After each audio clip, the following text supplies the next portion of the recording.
From censored files to clear evidence, this is Redacted Realms.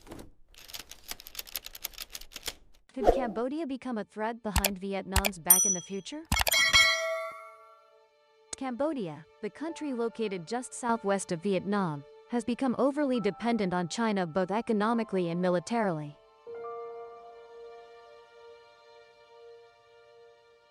On the other hand, they also have to trade off some national resource and territorial interests. Historically, Cambodia with a China-backed Khmer Rouge force once invaded our country's territory. The question is, with the current relationship between Cambodia and China, back? Let.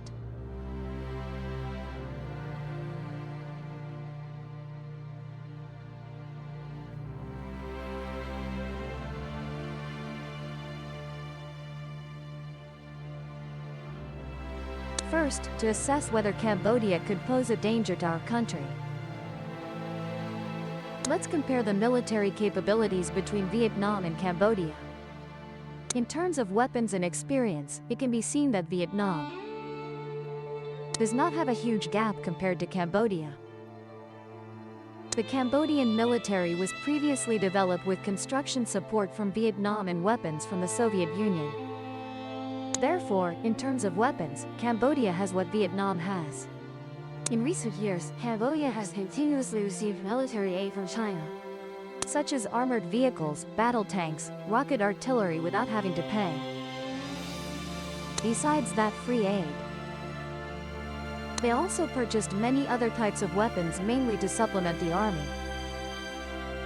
In 2022, Cambodia launches 1 self-propelled artillery and 8 R2 rocket artillery, upgrading the quality of artillery to the level of Southeast Asian countries. Additionally, this country also got a series of weapons from Western countries, such as RN-70 multiple rocket launchers from the Czech Republic. However, the majority of weapons are still from China.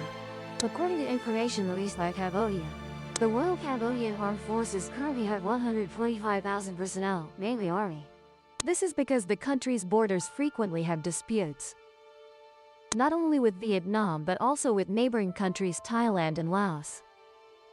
Through comparison, it can be seen they are inferior to Vietnam in Air Force and Navy. In the past, Cambodia once had a MiG-21 regiment, but due to lack of funds to maintain and upgrade these weapons, all had to be disbanded. Regarding the Navy, Cambodia only has gunboats, torpedo boats, patrol boats, which are vessels assessed as incapable of defense if the opponent is stronger. Additionally, the number of vessels capable of long-term operations is very few. Why is that? Of course, the main reason is this country's economy is not capable of purchasing warships. Besides, the sea area between Cambodia and Thailand and Vietnam also doesn't have many disputes. So what makes Cambodia able to become a threat behind Vietnam's back? First is the current relationship between Cambodia and China. With current developments, there will certainly be many Chinese military bases placed here.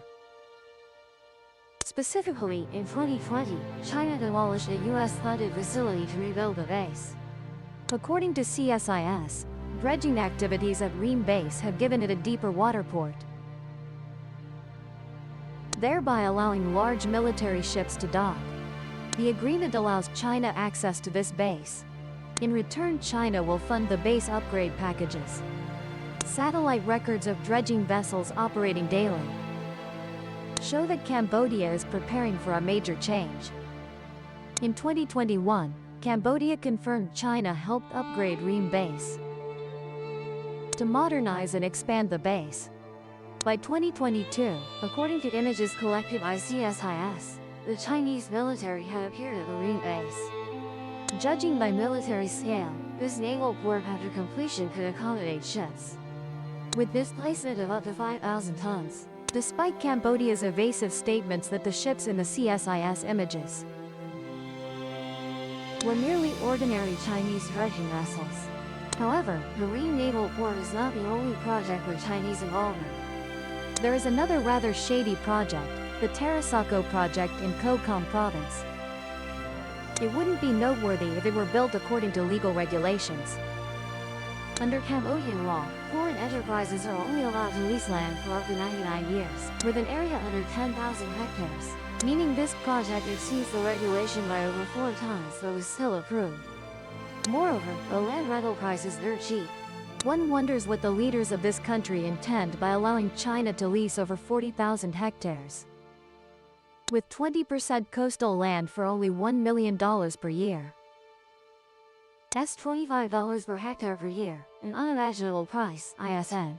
In addition, the European Space Agency released satellite images showing the airport runway in the tourism project area is much longer than needed for civilian aircraft. Specifically, a 3,400 meters runway has enormous capacity for 10 million passengers annually. Double the capacity of Phnom Penh Airport and over 40 times the number of visitors from Sihanoukville. Capable of accommodating any type of aircraft that could land. One illogical aspect of this port is its unsuitability for tourist ships as the scale is too large. Large enough to accommodate ships with 10,000-ton displacement. And naturally, with such displacement, only Chinese destroyers and cruisers have that capacity. Additionally, it's considered a tourism project, yet this project is located in a rather remote area far from bustling cities. All of the above gives the impression this is a military facility disguised as tourism, doesn't it?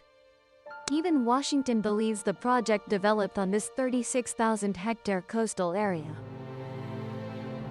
could be used to host Chinese military assets and threaten stability in the Indian and Pacific Oceans, affecting Cambodia's sovereignty and the security of U.S. allies. However, Cambodia continues to deny this and insists it's simply a tourism project. One possibility is it will pressure Vietnam's strategic facilities in Cam Ranh, a military base in Koh Kong, would force Hanoi to pay attention. That's just the military resource aspect. But what could Cambodia do with a military base with anti-war sentiment people? Vietnam will also find it difficult to be determined. Worryingly, this country has always had negative views toward Vietnam.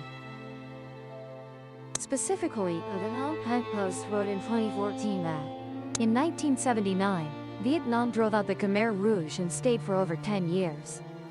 And they believe Vietnam invaded Cambodia.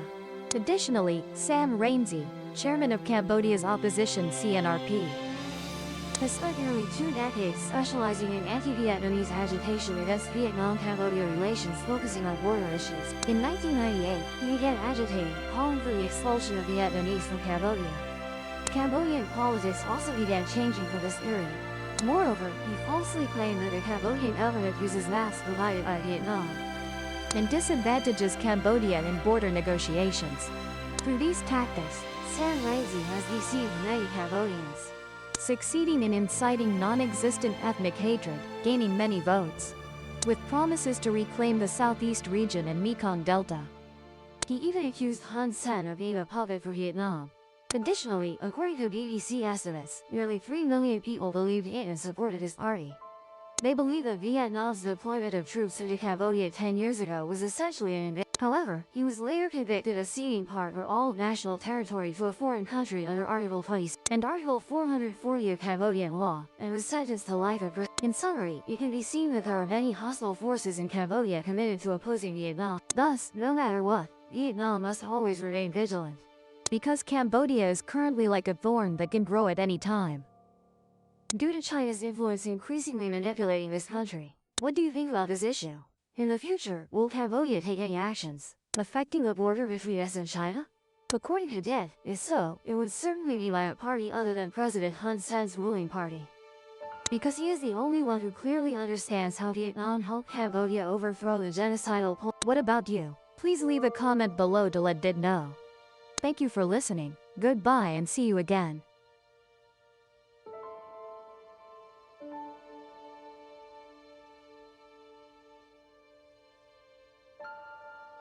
Subscribe to the Redacted Realms channel to watch the latest videos. If this file opened your eyes, subscribe and open the next case.